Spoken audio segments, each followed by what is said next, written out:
Olá, viva, boa noite. Cá estamos nós para mais uma live. Como este mês é o mês de Abril, como já fomos anunciando, é o mês do aniversário da Psicomindcare. Fazemos 10 anos e temos tido várias lives, vários eventos, no fundo, comemorativos desta data e que estamos a partilhar também convosco. A sessão de hoje vai ser com a doutora Maria Moreno. Ela é médica psiquiátrica e um dos temas de eleição da doutora Maria Moreno é precisamente as demências. E será hoje o tema que vamos falar. Portanto, vamos explorar um pouco o que é que são as demências, quais são os critérios de diagnóstico. Então, a tentar convidar a doutora Maria Moreno, que deve estar a entrar, e para partilhar connosco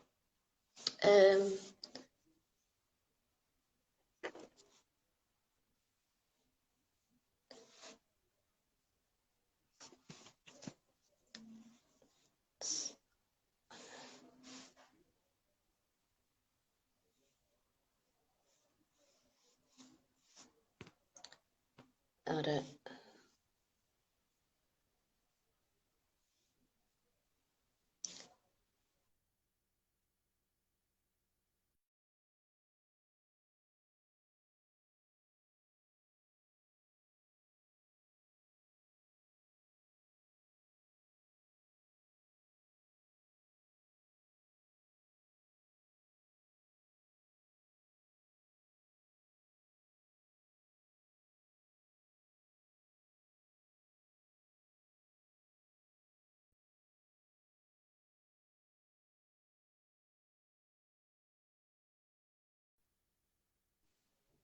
ora, estamos aqui só, surgiu aqui uma situação. A doutora Maria Moreno, nós estamos só aqui a aguardar que ela consiga entrar.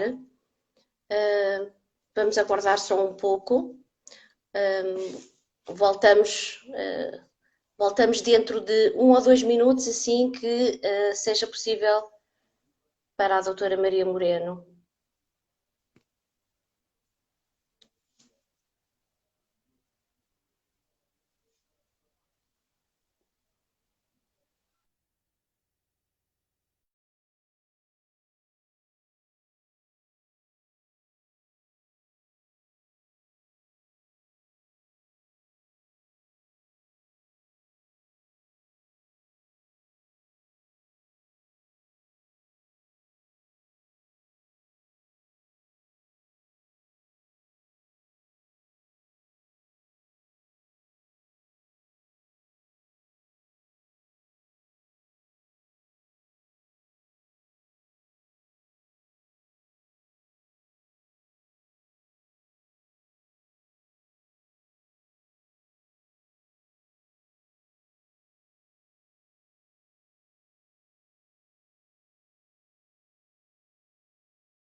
Ora, cá estamos. Olá, boa noite.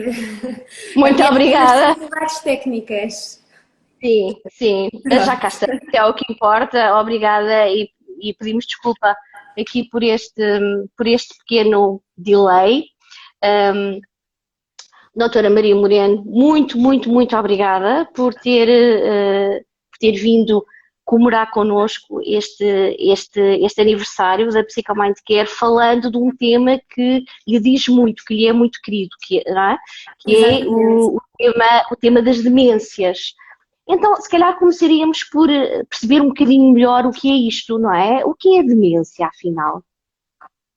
A demência passa um bocadinho por uma doença mental em que existe uma diminuição grave, lenta e progressiva, e esta parte do lenta e progressiva é muito importante quando nós tentamos definir o que é a demência e que vai afetar várias áreas da cognição.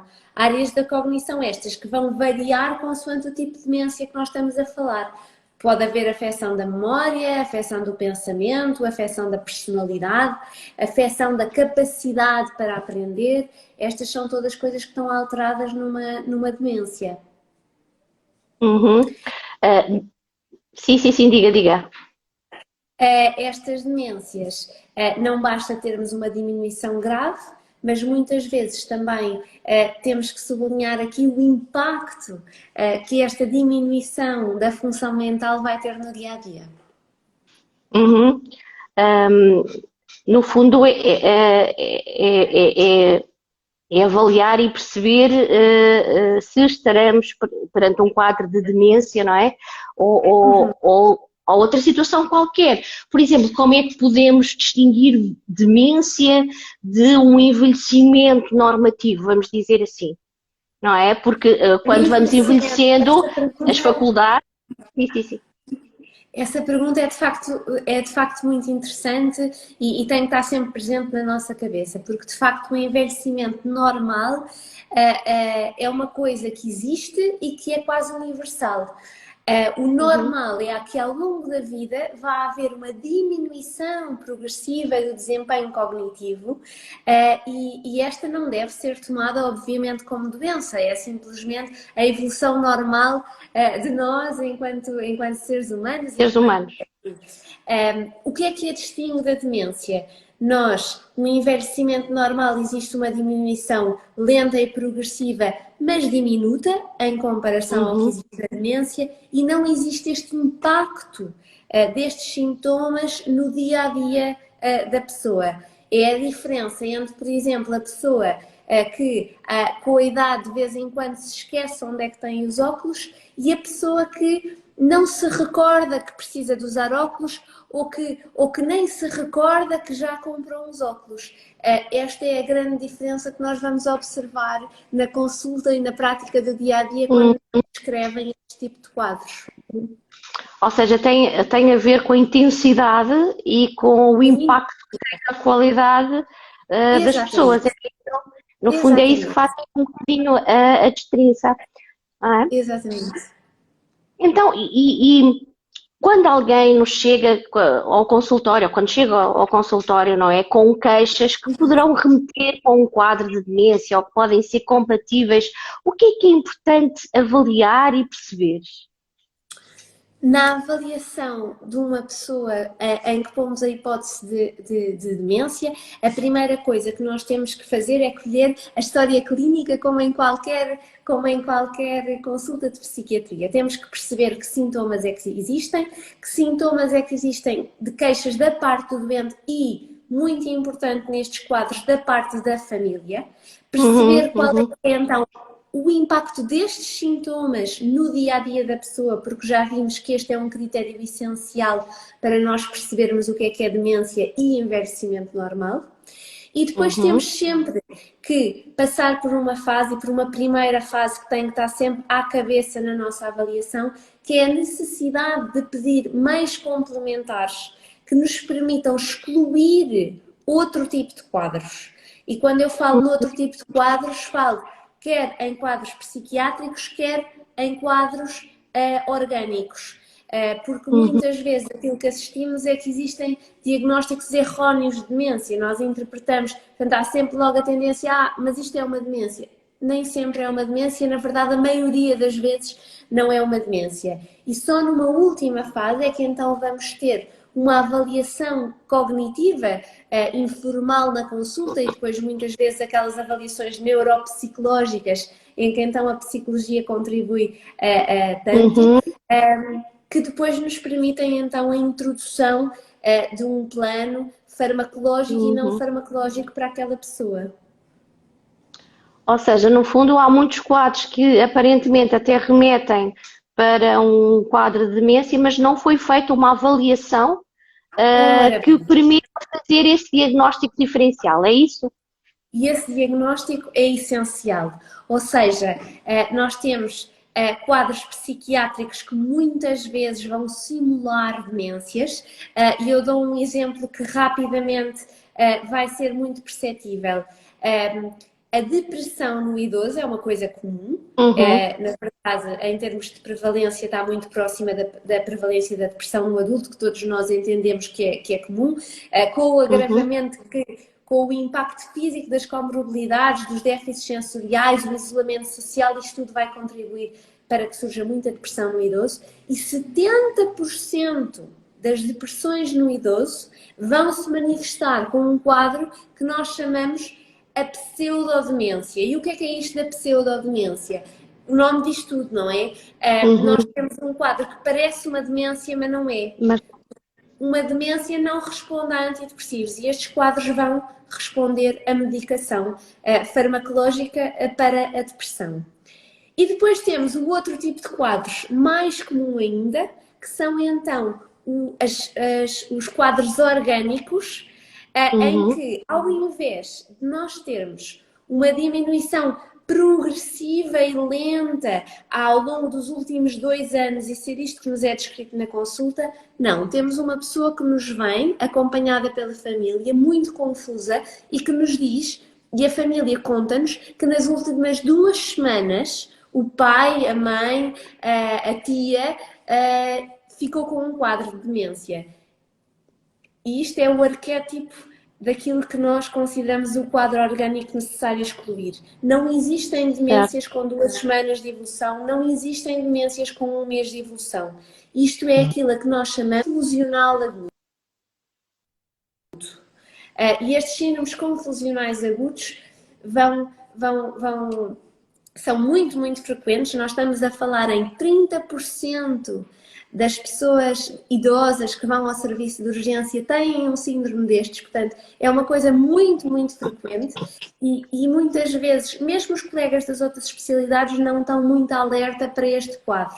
E então estes doentes Uhum, chegam-nos à consulta, muitas vezes têm uma infecção urinária, têm uma infecção respiratória e um diagnóstico de demência. uhum. Um, esses são os quadros que maioritariamente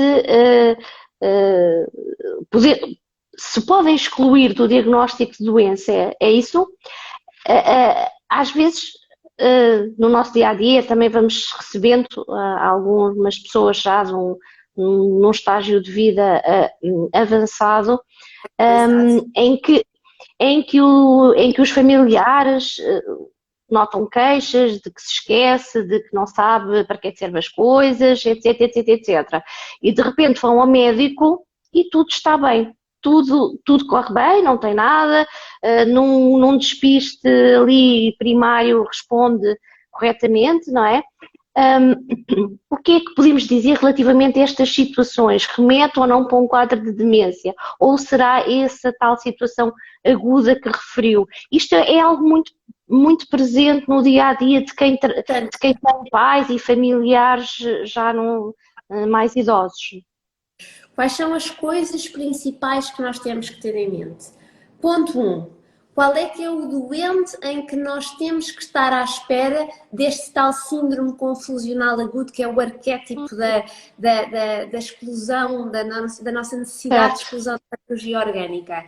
É um doente idoso, muitas vezes é um idoso que já tem alguma diminuição da reserva cognitiva, porque este síndrome é Uhum, mais comum na demência. Este síndrome é mais comum quando já existe um déficit cognitivo ligeiro. É um uhum, doente que muitas vezes faz abuso de benzodiazepinas, que recentemente teve internado, teve uma cirurgia, teve numa unidade de cuidados intensivos, ou que simplesmente está desidratado, tem uma infecção urinária e onde surge um quadro súbito de evolução curta no tempo, são as 2 semanas, 1 mês, os 2 meses. Nenhuma demência é descrita como há 2 semanas, há 2 meses. Não. Desde há 5 anos começaram a existir algumas falhas. Há 2 anos, a minha mãe começou a ter dificuldade em cozinhar. A sopa começou a ficar sem sal, o forno começou a ficar desligado e este ano as coisas estão piores ainda. A minha mãe perdeu-se na rua várias vezes este ano. Portanto, temos uma coisa claramente, uma dimensão muito lenta, muito progressiva e qualquer coisa que saia desta diminuição lenta e progressiva é um alerta. Não basta uma exclusão rápida no médico. Nós temos que pedir análises completas, muito completas, para perceber o que é que se está ali a passar. Quando falamos de demências, normalmente a maior parte das pessoas pensa logo em Alzheimer, não é? Não é só, não é? Que tipos de demências é que existem ou quais são as que têm uma maior prevalência, não é? E quais é que se calhar estão mais associadas ao sexo masculino, ao sexo feminino, a homens e mulheres? As demências, de facto, a demência de Alzheimer é sempre praticamente a única falada, e se a essa juntarmos a demência de Parkinson, pois eu acho que a maioria das pessoas já não sabe dizer um terceiro nome, não é? E de facto não é isso que nós vemos. A demência de Alzheimer é a mais frequente, de facto, mas nós temos toda uma panóplia de demências. Desta panóplia enorme de demências, nós habitualmente dividimos-las, e em psiquiatria é isto que nós fazemos, em demências corticais, em demências subcorticais. Pronto, estes termos não interessam muito, mas para explicar um bocadinho, nós temos então demências corticais, são aquelas que afetam principalmente a memória. E aqui já perceberam que o principal exemplo vai ser a demência de Alzheimer, não é? E depois temos as demências subcorticais, que vão afetar outro tipo de competências, vão afetar muito mais o humor, a personalidade, a parte motora, e temos então o principal exemplo, a demência de Parkinson. De facto, há vários tipos de demência, sendo as 4 principais a demência de Alzheimer, que é a mais comum delas todas. Temos um segundo tipo, a demência vascular, que apesar de ser a segunda mais frequente, nós raramente ouvimos um doente contar-nos que o pai tem uma história de demência vascular. Estas demências vasculares vão estar algures entre os déficits de uma demência de Alzheimer e de uma demência de Parkinson. É uma coisa que fica um bocadinho no meio e que surge muito por complicações vasculares cerebrais que se vão somando com a idade e que em algumas pessoas serão mais graves. Muitas vezes, e aliás, há livros e há estudos que dizem que ainda será a demência mais frequente delas todas, nós temos uma demência mista. Uma demência de Alzheimer e uma demência vascular que são concomitantes. Depois temos a terceira demência mais frequente, a demência de Parkinson, que surge muito próxima de outro tipo de demência, que é a demência dos corpos de Lewy. Qual é que é a grande diferença entre a demência de Parkinson e a demência de corpos de Lewy, para as pessoas perceberem? Ora, a demência de Parkinson, nós, quando pensamos nela, pensamos nos sintomas motores, não é? Que são tão assustadores, não é? A demência de corpos de Lewy é uma demência em que, ao invés de os sintomas motores se manifestarem primeiro e a seguir surgir o déficit cognitivo, na demência de corpos de Lewy e de uma forma muito generalista, aquilo que vai suceder é o contrário. Primeiro nós temos os sintomas cognitivos, os sintomas psiquiátricos e só depois então é que temos os sintomas motores. E então dizemos que temos uma demência de corpos de Lewy. E finalmente, uma quarta, que eu diria que, pronto, que falamos assim das 4 mais frequentes, a demência frontotemporal. Esta demência frontotemporal é também uma demência do primeiro grupo, cortical, mas ao contrário da demência de Alzheimer, que vai atingir principalmente a memória, nós na demência frontotemporal vamos ter a afecção de outras capacidades, nomeadamente da fala e são doentes que também surgem com muitas alterações comportamentais. Porquê que esta demência é importante falar, sendo a quarta mais frequente? porque é uma demência, é a demência mais frequente quando falamos em demências que surgem precocemente, ou seja, o adulto de 40 anos que tem uma demência, a demência frontotemporal é bastante frequente. E muitas vezes escapa um bocadinho ao diagnóstico, porque as escalas maioritariamente utilizadas na psiquiatria e então fora, então, muito mais, que é o Mini Mental State, que é a principal escala que todos os médicos usam. Muitas vezes nós temos um Mini Mental State completamente bem e uma pessoa que tem uma demência. Porquê? Porque esta escala principal que nós nos munimos sempre não vai avaliar as competências todas.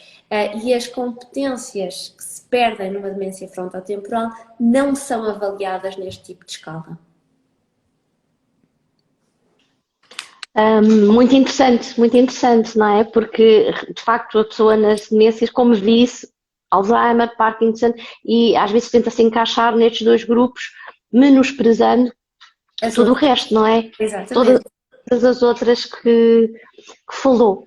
E, doutora Maria Moreno, será possível no nosso dia-a-dia, nos nossos hábitos e padrões comportamentais e no geral, prevenir de alguma forma o surgimento e o desenvolvimento da demência? Eu acho que se nós olharmos para a literatura, a resposta é muito clara, não é?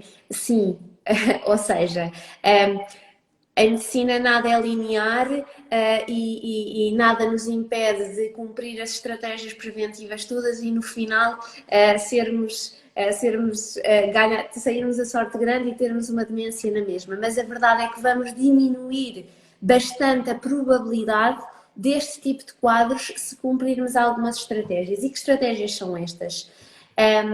Ponto 1. Logo, uma coisa de início de vida e do jovem adulto. Quando maior é a educação da pessoa, maior é a sua reserva cognitiva. E nós sabemos que pessoas com maior reserva cognitiva e com maior atividade cognitiva ao longo da vida vão estar menos propensas ao desenvolvimento de demência. Não só porque ela não surge, mas porque se vai manifestar numa fase muitíssimo mais avançada, porque aquela pessoa vai conseguir dar a volta àqueles sintomas. Depois temos todas aquelas estratégias que de facto vão prevenir as alterações que nós muitas vezes vemos no nosso sistema nervoso central, no nosso cérebro. Temos o exercício físico, uma dieta saudável, com poucas gorduras, poucos hidratos de carbono de absorção rápida. A parte da nossa socialização e a nossa atividade cognitiva na terceira idade também é uma coisa que surge claramente como um ponto essencial e eu acho que é muito fácil nós compreendermos isto, não é? Se nós olharmos para os últimos 2 anos em que tivemos Covid e em que a maioria dos idosos ficou mais isolado, deixaram de contactar com as famílias, muitos deixaram de cuidar dos netos, aqueles que frequentavam atividades de grupo, o ginásio, a universidade sénior, abandonaram estas coisas e nós tivemos um aumento enorme no diagnóstico de demência ao final destes 2 anos. Agora as pessoas começam a vir à consulta e há claramente uma quebra de rendimento numa determinada altura e essa determinada altura é quando surge o Covid e abandonamos estas estratégias todas. Estratégias que são aquelas que vão prevenir o aparecimento destes quadros, não é? E não é 2 anos depois de nós abandonarmos essas estratégias todas que estas coisas vão recuperar, não é? De uma forma mais imediata. Ou seja, não é fácil recuperar, mesmo isto também. Há programas de estimulação cognitiva que nós trabalhamos também em psicologia com eles, e a investigação diz-nos que acabam por ter algum efeito, mesmo em casos de demência já fortemente instalada. Que outras formas existem, para além desta estimulação natural, como disse, não é? Através da alimentação, do exercício, quer seja através deste forcing dos tais treinos cognitivos. De que outra forma podemos tratar a demência, diminuir o impacto que tem na vida das pessoas? Uma vez que a demência existe, não é? Eu acho que, na minha opinião, e com alguns anos de prática neste sentido, não é? Eu acho que claramente a mensagem principal é que nós neste momento não temos uma cura para a demência. Temos medicação que alivia aqueles sintomas, medicação que diminui a velocidade de progressão daqueles sintomas, mas sem dúvida que a nossa atitude principal e a nossa intervenção principal passa por otimizar a funcionalidade daquela pessoa. Porque com uma funcionalidade mais otimizada, nós vamos ter também uma pessoa mais ativa e como pessoa mais ativa que é também uma diminuição da progressão da demência. E esta otimização da funcionalidade passa por várias coisas. Perceber que ajuda é que aquela pessoa tem, que ajuda é que aquela pessoa precisa e ainda não tem, otimizar coisas tão simples como as comorbilidades médicas, como os déficits sensoriais, que nessas idades são uma coisa que é tão premente, não é?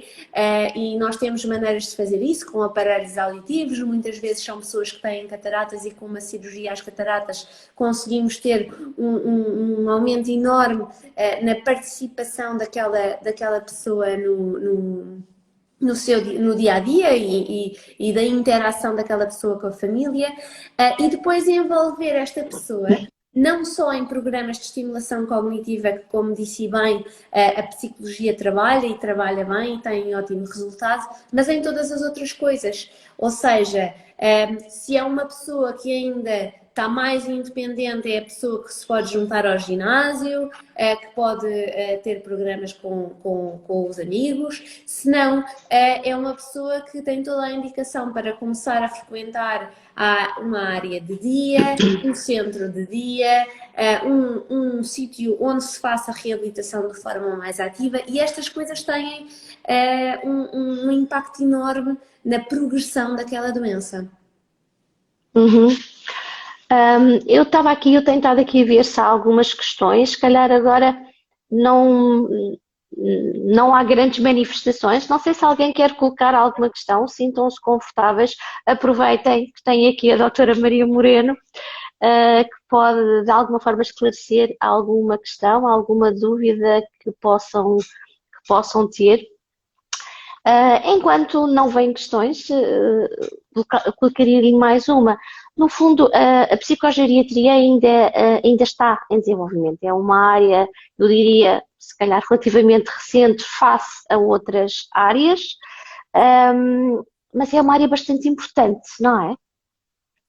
Eu acho que sem dúvida, não é? Quando nós olhamos para os dados da OMS, nós percebemos que hoje em dia há 50 milhões de pessoas com demência no mundo, na última estatística Um número brutal. 2019. E as perspectivas apontam que em 2050 tenhamos 150 milhões.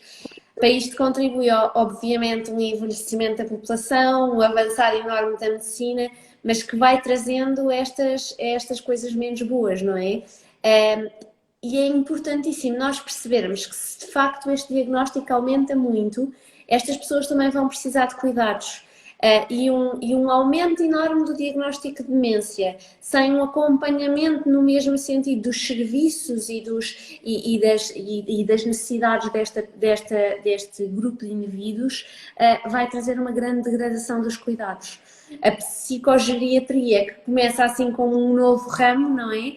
Ganha aqui um novo estatuto, não é? Porque há uma grande particularidade em abordar um doente que vai ter, pela terceira idade que tem, quadros psiquiátricos atípicos, que são doentes, a maioria das vezes, polimedicados, com outras comorbilidades médicas que também influenciam muito no plano que se pode estabelecer ou não na terceira idade, em que tem que existir obrigatoriamente uma dinâmica multidisciplinar que mais do que nunca se torna verdade, não é?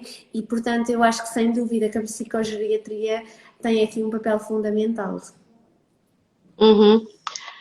Ora bem, eu estive aqui a ver, A eh, receber então, não estou a receber aqui questões, não é? Ahm, Muito bem. Doutora Maria Morena, alguma mensagem relevante que sinta que é importante passarem ainda sobre esta temática ou outras que se relacionam com a demência em si? eu acho que da minha experiência, eu acho que a mensagem principal é, portanto, diagnósticos de demência, são coisas que se têm que fazer Férias. numa consulta. E numa consulta com pés e cabeça e com exclusão de diagnósticos psiquiátricos que são necessários, diagnósticos Uhum, físicos que são necessários, porque isto é uma coisa tão frequente que o impacto que isto tem no dia a dia, sem dúvida que nós temos que parar e pensar nisto e perceber que isto uhum, existe e que tem que estar na nossa atenção. Não existem uhum. demências com 2 semanas de evolução. Eu acho que se nós conseguirmos reter esta mensagem, desta. Mensagem-chave, não existem Eu acho que, demências eu com acho que se medo. nós conseguíssemos Ah, reter esta mensagem única, então uhum. isto já teria valido imensa pena. A live já valeu a pena. Estou aqui a questionar se as Exatamente. demências têm maior prevalência em homens ou mulheres. As demências como um todo,